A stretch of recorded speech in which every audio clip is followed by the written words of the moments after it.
today. The topic will be insights on shaping your legacy and its impact on those you will leave behind. We'd love to start with Tara. We always have the spotlight on a nonprofit organization, and Tara's going to lead it off with the wonderful organization she represents. Thank you so much, Drew, and thank you everybody for having me. I am honored to be here on behalf of Mothers Against Drunk Driving. I am the Regional Development Director for MAD New York, New Jersey, and Pennsylvania. So for those who might not be aware, Mothers Against Drunk Driving's mission is to end drunk driving, help fight drug driving, support the victims of these violent crimes, and prevent underage drinking. We have been an organization since 1980. We have a national footprint. As mentioned, we are very active in our region and specifically within New Jersey. The first prong and most important pillar of our mission is our victim services. We are here providing free support to any victims and survivors for as long as they need us. So that's everything from one-on-one, group support, court accompaniment, anything they need, we are here to advise, guide, and offer them support.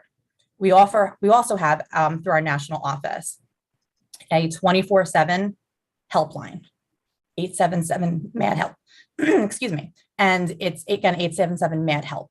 And it gives an opportunity for whenever somebody needs a shoulder or support for them to reach out to us. We also have, as a huge prong of our mission, education.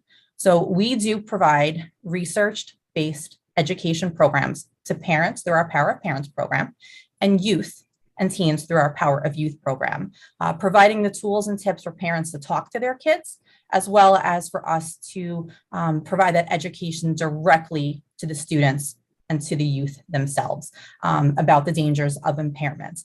Education is critical right now. A lot of the population thinks, oh, well, the last couple of years during the pandemic that people were not out as much. Numbers must be better. It's the complete opposite. Recent NHTSA report just came out that shows the numbers from 2020, and we know it's trending the same since then as well, that while vehicle miles traveled went down 11%, impaired driving fatalities went up 14%. The worst it's been since 2008. We are going backwards in opposite directions. So the need is critical, more so than ever. And we work with wonderful community partners in law enforcement as the front line of our mission. We work to support advocacy efforts and legislative efforts as well to make sure that we are moving the ball forward and not moving it backwards. And we can't do what we do without our community partners. And we have, through a variety of efforts throughout the year, event opportunities and ways for the community to be engaged. So not only does MAD run our own events, but we're involved in events through community partners. We are invited to events throughout the year. We offer third-party opportunities. We are a presence, we are a resource for the community, and we want people to know we're here and to reach out with anything that they need. And we're also inviting everybody to join a couple of our upcoming events. Right around the corner, we actually have our New Jersey Walk Like MAD. That's going to be next Saturday, May 21st, Saddle River County Park, Odyssey Pele area. More information on that can be found at walklikemad.org/NJ. And then we're also bringing a brand new golf outing to New Jersey, and that's going to be in August. It's actually Monday, August 29th. More information is coming on that as we're finalizing the contract. But again, my information will continue to be shared, and you can find out all the details on that as well at mad.org/NJ. Reach out to me directly with any interest or questions or information on any of that as well. We do offer corporate partnership opportunities as well as a corporate challenge where companies and organizations can earn points and recognition throughout the year for anything they do with us. That could be something as simple as sharing us on their social channels, to volunteering at events, to having us for lunch and learn just like this, as well as up through the partnership and the sponsorship. So there is a wide menu of opportunities. And the most important, takeaway that we want to have today is that we are here. We are here to help. We are here to support. and we are here to save lives.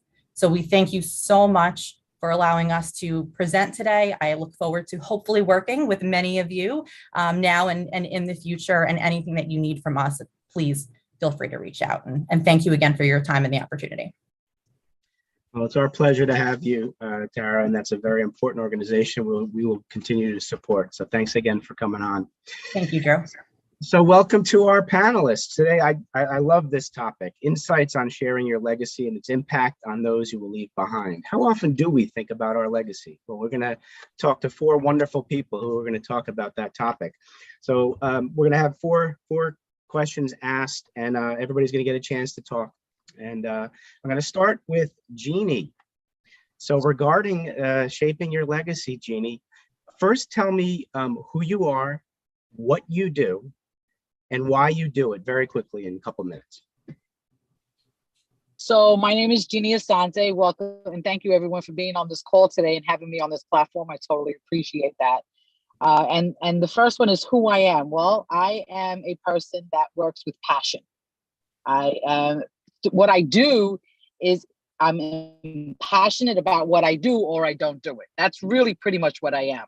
And so it's really interesting that I would pick up identity theft protection. And the reason that I picked up identity theft protection and I went into that segment is because I want to leave the legacy of people looking at my picture on the mantle one day and go, because of her, many people's identities were saved and not hacked, Wonderful, used or misused.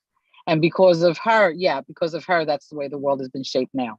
Great. Thank you, Jeannie. Hey, Jill. So who are you, Jill, and what do you do? Hey there. Thank you very much for having me today. And Tara, thank you for that work that you do for a mother of 4 children. So it's really important. I'm Jill Sharkozy, founder of Safekeeping Stories. We run small group workshops online and for organizations that help people write a short and engaging story about their parents and grandparents. We teach them a method of writing called story keeping that makes it easy for anybody to write about their family. You don't have to have any special writing skills. And I've been doing this for about a decade after a career as a lawyer in New York City. And I think I'm a little more suited for what I'm doing right now. I like helping people move from overwhelm to really understanding what's important about their multi-generational story and what really needs to be passed along to their kids.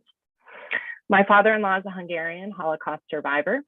And one of my most meaningful projects has been the workshop I created and facilitated for the Holocaust and Human Rights Education Center. It helps children and grandchildren of Holocaust survivors write their story. For me, I got started in this because I didn't know a lot about my family. I moved to a small town, Johnson City, Tennessee, after my parents divorced. My dad's family was from Atlanta, and he didn't tell me that much about it. And when I moved up here to practice law, I married a New Yorker and stayed for 29 years, raising 4 children, as I mentioned. And I really felt like a fish out of water. I was a Southerner among Northerners, and learning that my family actually lived in the town where I live now and have lived here for generations was incredibly grounding. And I didn't want my kids to have to find out who they were from a box of documents. So kind of from there is where Safekeeping Stories was born. Thank you, Jill. So Stephen, who are you and what do you do, Steve? First, it's a pleasure to meet all of you. And I echo everything that Tara said. And I'm very much looking forward to this lunch and learn because Jill, I am so moved by what you shared. I also have the misfortune of having family that was in Germany at the wrong time. And tragically, I lost about half of them as a result of the horrors of the Holocaust. I happen to be a personal injury attorney. I'm a partner at one of the largest personal injury law firms in the country. It's Davis, Saperstein, and Solomon. And we happen to be in Teaneck, New Jersey, which is Bergen County. And what got me into this practice of law and what got me to supporting Mothers Against Drunk Driving now for decades is that photograph that you can see above my head. I refer to the individual in that photograph and the pedestrian crash that he was a victim of. I refer to it as the most significant personal injury case of my entire legal career. I actually authored a book, Spring Break, A True Story of Hope and Determination, about this student who was at the top portion of his class at the College of New Jersey. He was in a fraternity. He was the college's homecoming king. He had a girlfriend. Everything was going beautifully for him until one night when he was with his friends on spring break, a repeat offender drunk driver crashed into him at over 50 miles per hour. He was thrown 70 feet. But most seriously, in addition to horrific orthopedic injuries with both of his legs being crushed and having lost a lot of blood, he was knocked into the deepest possible coma. There's something called a Glasgow coma score. He was at a 3, which is the lowest level. And the prognosis, if you ever Google that, is not good. Very few survive from being in a Glasgow coma score of 3, which is that deep coma. And the few who do are profoundly disabled. And it's a permanent condition with no cure, unfortunately, in the year 2022 to brain damage, which is what it was. The reason why this story is so close to my heart is because the story of that student, the story of the book and topic of the book, Spring Break, is actually, it's all about me when I attended college. This is what happened to me when I was 21 years old and a senior at the College of New Jersey. Life was going beautifully for me, and I was not looking back. Little did I know, with 6 weeks left to graduate, that this is how my life was going to turn.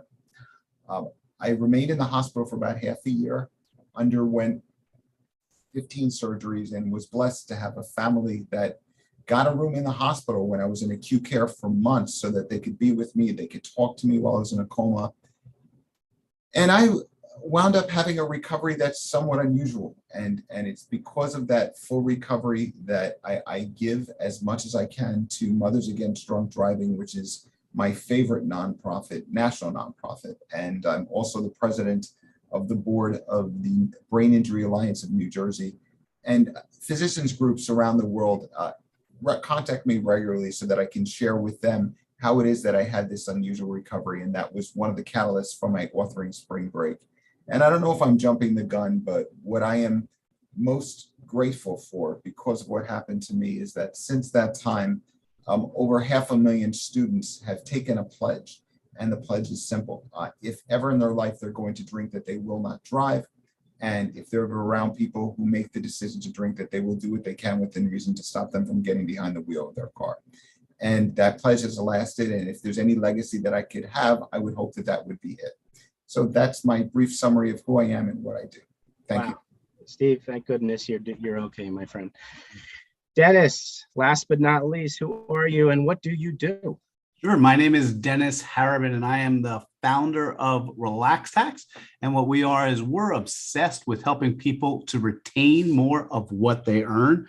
And often family is like a key passion that people have, but for some reason, it's just completely unnatural for them to think about what would happen if they weren't there or when they're gone. So in everything that we do, we make sure that the legacy comes through so that you're enjoying that legacy now, you're enjoying it today, and you're planning for when if things were to go, not to work out the way you were hoped, because eventually you won't be here. And you asked, why do I do it? And I do it for my daughter, and my daughter is my legacy. So I'm trying to build what I can for her so that she can do amazing things.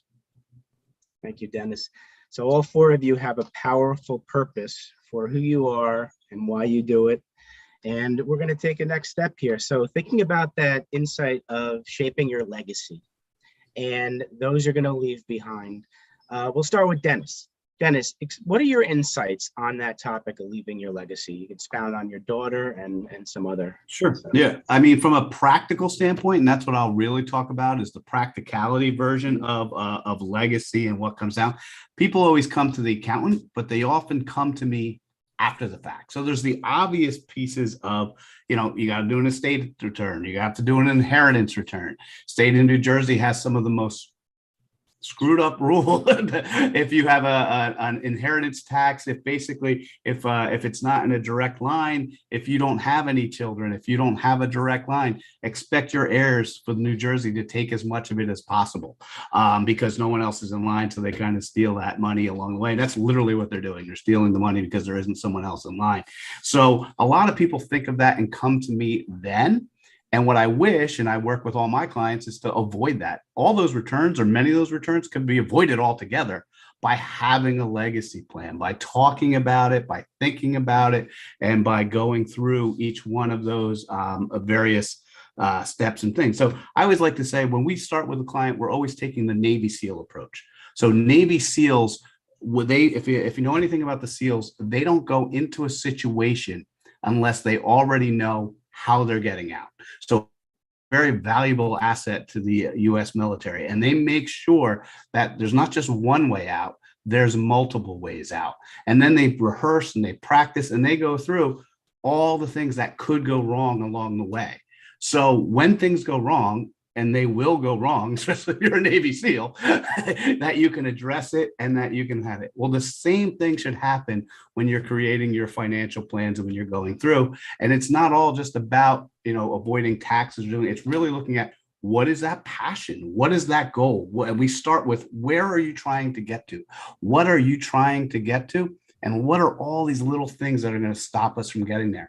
And let's just check them off. That's okay. We took care of that one. That one's not going to happen. That one's not going to happen. That one's not going to. And that's why we're relaxed tax, because we take away those things that can go wrong. So when things do go wrong, I knew this was coming. I knew what to do with it. Where the people who are most stressed, things really mess up their legacy in a multi-generational way, and you can have multi-generational issues, financial issues. But life's a lot easier when you've thought ahead, and then you're able to take care of the ones ahead of you and behind you. Wow. Thank you so much, Dennis. Very important practical advice for everybody. Stephen, your insights on shaping your legacy. Well, it's very hard to do it alone. And that's why it is a privilege to be a part of Mothers Against Drunk Driving, because MAD, unlike any nonprofit I've ever seen, has an infrastructure where, with increased volunteering and increased support, whether it's financial or otherwise, there is a corresponding direct correlation in there being less crashes and lives being saved. And in my practice as a personal injury attorney and just in life, when you see the impact of just the loss of one life, it is profound. And when you hear people say, well, if you can just save one life, then it's worthwhile.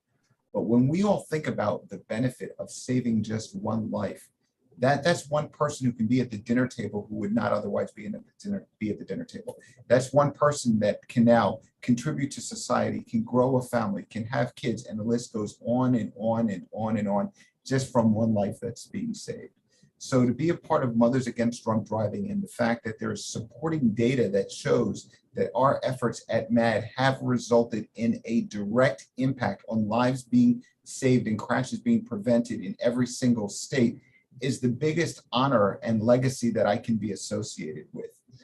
My extension and what I do for MAD, just from my perspective, is that pledge that I ask so many people to take. And I am honored and thrilled when people come back to me months, even years later, and tell me that they still remember the day they took that pledge. So my request of all of you, and my request of anyone who has the privilege of seeing this live stream video, is pick May 12th, 2022. That's the day that you took a pledge. You took a pledge that if you're going to drink, you will not drive. And take it a little bit further, you're going to have so many experiences in your lives where you'll be around someone who's made the decision to drink and they should not be driving. Remember the promise, the pledge that you made on May 12th, 2022, and stop them. It isn't going to be easy, and they may even be a little angry at you that night for trying to stop them from drinking and driving, but that same person will be alive the next day to say thank you for saving my life. And just remember the inexplicable value of just one life being saved and the exponential benefit that comes from just that. Thank you. Thank you very much, Stephen. Yeah, I have 3 children, 16, 18, and 20, all in driving age. And my daughter just got her permit. I'm scared to death with for all 3 of the kids. So thank you for I'm touched by what a lot of the stuff you've talked about, Steve. We'll go with Jill. Jill, please, about shaping your legacy. Okay. So in the case, I'm here to talk about story and the story of your family and what you're passing on. And the truth of that is, whether you're aware of it or not, first of all, you've been shaped by the generations that came before you, and you've inherited a narrative. Their stories have played a significant role in creating who we are. I mean, we hear it right now in our families and our experiences and how it's shaped everything that we do.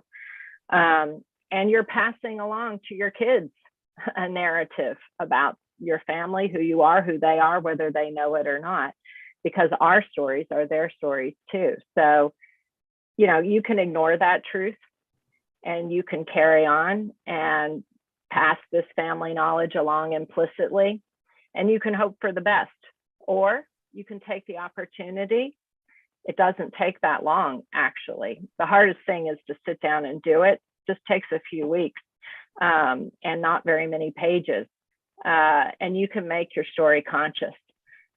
You can have agency, actually, in that story that's still unfolding and contribute to the narrative that you're passing along.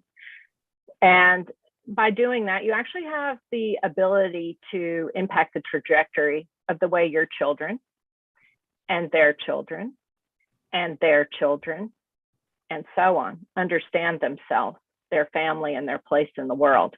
And that's really powerful.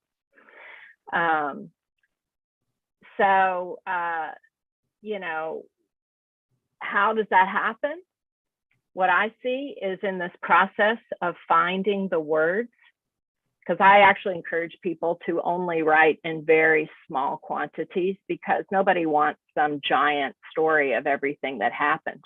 They actually, you know, what's gold if you find it, like a letter from, you know, that really says some important truths from your grandmother or something.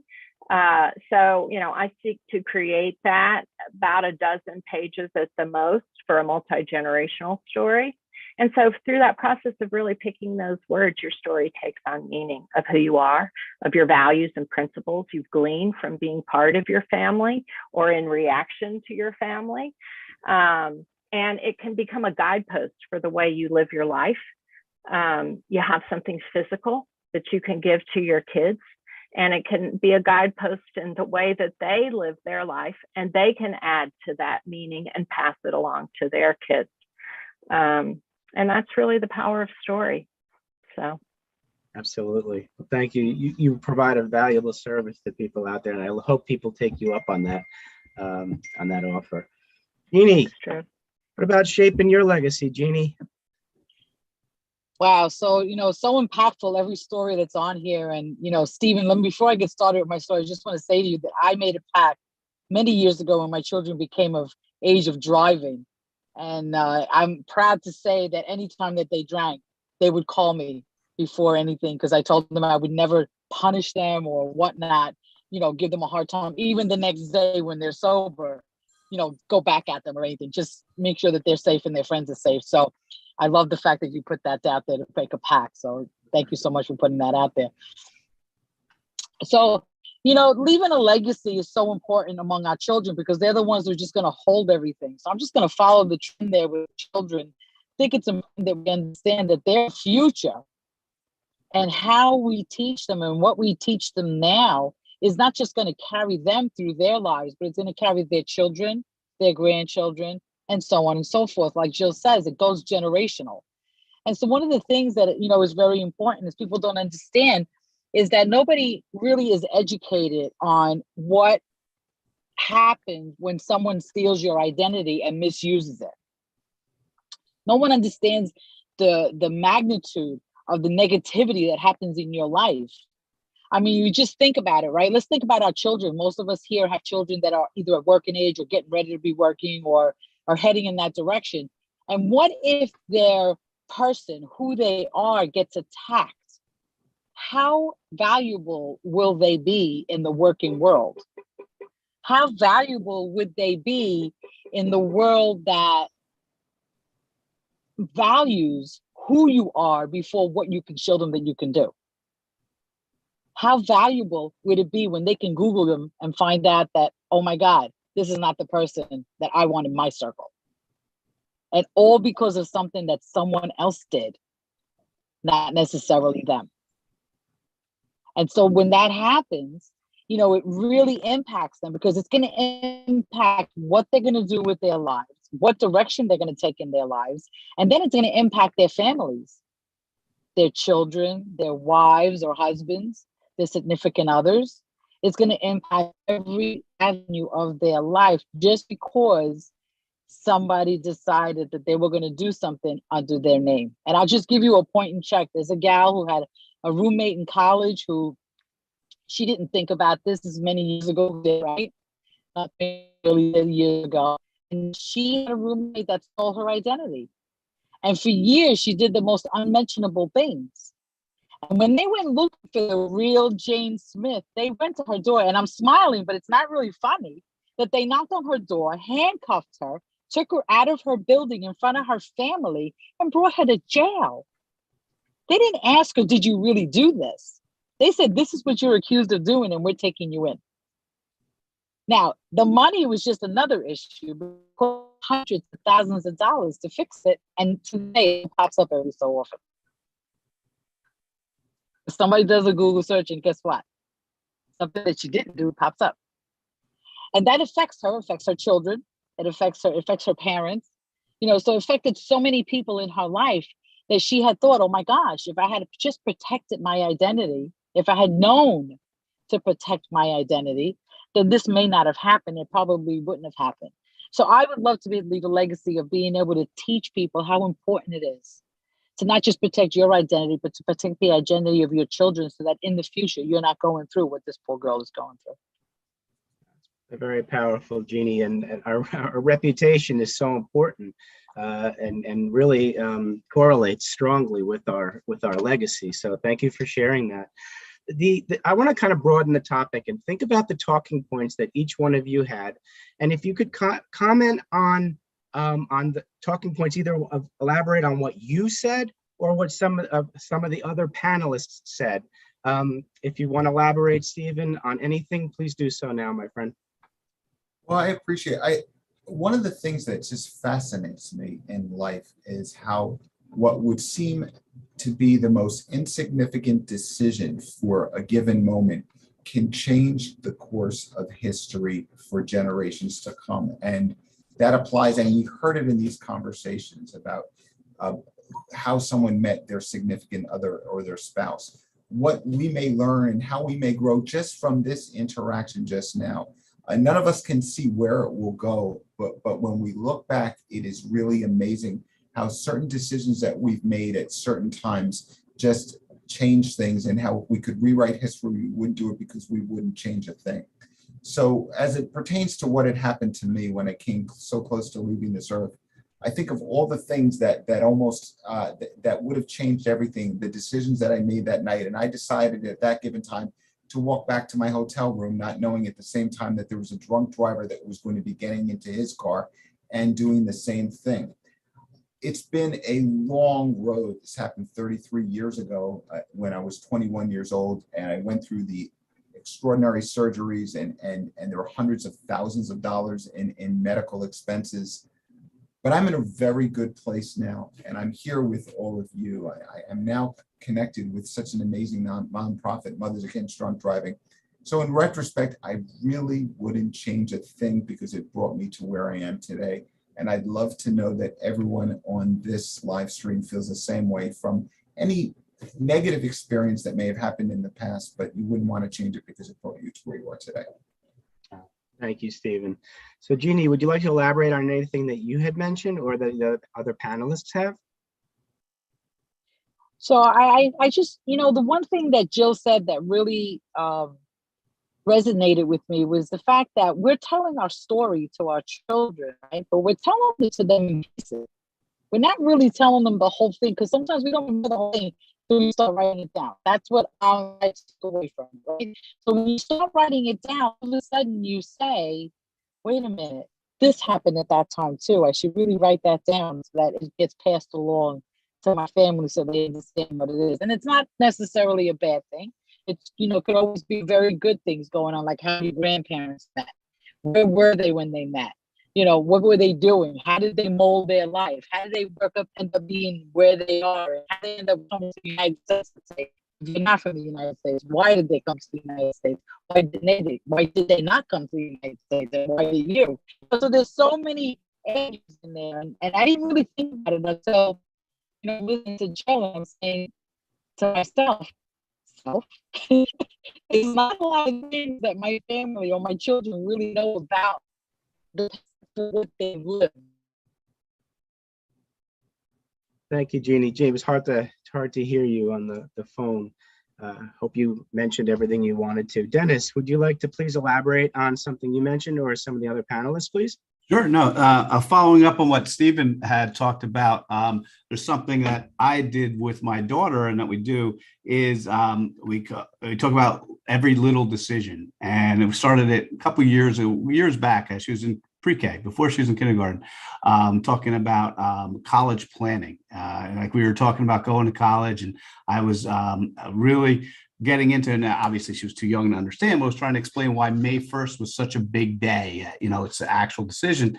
So I created a jar. I called it the jelly bean jar. And it's, I would say, earn your jelly bean. And what we did was I filled that jelly bean jar with 2 jelly beans for every day of the year. And we had the full jar. And every year we refill the jar on May 1st. And we look at it and we say, okay, did you make a good decision today or not? If you make a good decision, you get the jelly bean. If not, the other person gets your jelly bean. And you go through, and it's just a simple system to kind of calculate and rebalance ourselves and say, hey, it's not one decision that's going to get you to college. It's not one decision that's going to get you anywhere in life. It's like Stephen said, it's a million little decisions, and making those little decisions and learning how to make the right decision is a skill. And that's what I tried to really teach my daughter. And ironically, as we go through this, she eats my jelly bean a lot more than I eat her jelly bean. She has gotten really good at making good decisions. Me, not so much. So that is something where I follow up about, and that's about shaping a legacy and working together. And I'm comfortable in the work I'm doing to shape my legacy and helping her to make better decisions. Well, thanks for teaching us about the jelly bean jar. I think I have to start that in my home, Dennis. Jill, please elaborate on anything you had mentioned or the panelists have. I'm really struck by how everybody here really is focused on the next generation. They're focused on their children, focused on your behavior, what you're doing today, and how it will shape the future in small ways or large. And one thing I just really want to tell everyone here, actually, in response to what I could hear from you, Jeannie, and of course, Stephen, your story is just unbelievable and shaped what you're doing now as an attorney, making sure other people don't get away with things, when they do harm, which I think is, has impacted everything about who you are. But, knowing your story and is not just about knowing what's good. You talk a little bit about making bad decisions, and and Stephen saying, sometimes the bad things that happen to us are actually our best teachers. And so there's a lot of research out there about family narratives, and kids who know them are more resilient and have more confidence and all of this. But what I think is most interesting is when you craft a narrative, you don't want to just put everything that's good in there. Like, people will get scared to tell their kids what's not good. But honestly, there's 3 kinds of narratives, okay? There's an ascending narrative, and that's about, your grandfather came here, then we got to, your dad went to college, and now it just keeps going up. It's about all the good things that happen. Then there's the descending narrative. It's like this bad thing happened, and then everything went down from there. But the healthiest narrative is actually the oscillating narrative, a high and low, good and bad. And if you can talk about the good and bad things that happened over time, what kids get to learn and hear from that is there are good times and bad times. We're always staying together as a family. They made it through it. I can make it through it. Hope, a variety of things that they can get rooted in from that. So I just kind of wanted to put that out there. I just felt like it was in the mix of, you know, a lot of the things that we were talking about today. And I have found for most people, learning that about the oscillating narrative and the importance of telling that has just really had a tremendous impact on people. So anyway. Thank you, Jill. Well, the last part of our panel discussion will be about what you want to resonate with the audience. So think of that word, resonate. Jill, can you start? Give one thing you want everyone to take home from today's event. Well, I think that everyone here is talking about small actions that can have huge impact.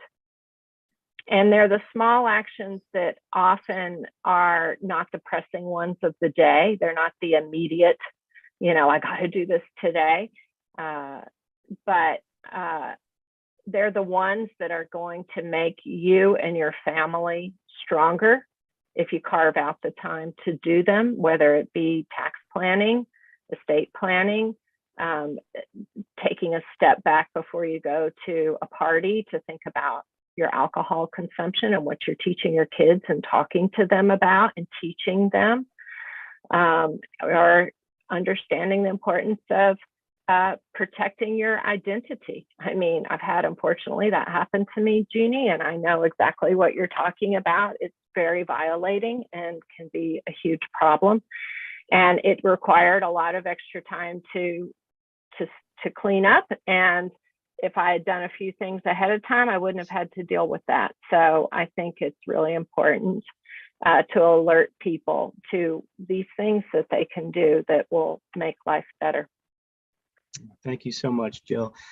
Dennis, what one thing would you like to resonate with the audience in this conversation? Well, I think if you take one thing away, life really comes down to two numbers and a dash. And that's really all there is. It's, you can't control it. In the end, you're going to have the day you're born is etched on that tombstone. You have no control over it. And the day you die, hopefully, God willing, you had no control over that.